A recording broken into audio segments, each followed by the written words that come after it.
Il a allumé la dynamite, prêt à la lancer par la porte du garage. Mais ses amis ont fait éruption à ce moment précis, bloquant l'ouverture.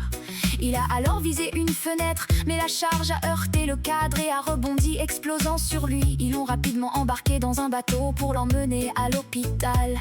Mais les vagues étaient trop fortes sur la rivière. À mi-chemin, il s'est levé et a perdu l'équilibre. Tombant par-dessus bord, il a disparu dans l'eau et on ne l'a jamais revu. Si vous tentiez de cuire une poitrine de poulet avec la foudre, elle carboniserait l'extérieur tout en laissant l'intérieur complètement cru. Pour éviter cela, installez une tige métallique pour capter la foudre en dirigeant la majeure partie de l'énergie vers le sol et une petite partie vers un réservoir d'eau salée. La chaleur produite chaufferait l'eau qui à son tour cuirait le poulet de manière uniforme. Une méthode ingénieuse mais peu pratique au quotidien.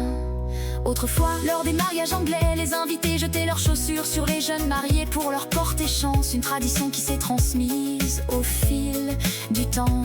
Mais un jour, une chaussure mal visée a frappé le marié en plein visage, mettant fin à cette coutume. Depuis, on lance du riz ou des pétales plus doux pour le visage.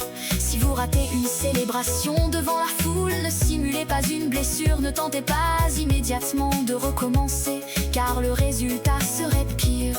Restez simplement au sol et enchaînez avec des pompes comme si tout avait été prévu.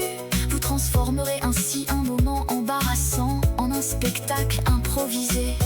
Et la foule vous applaudira pour votre sang-froid.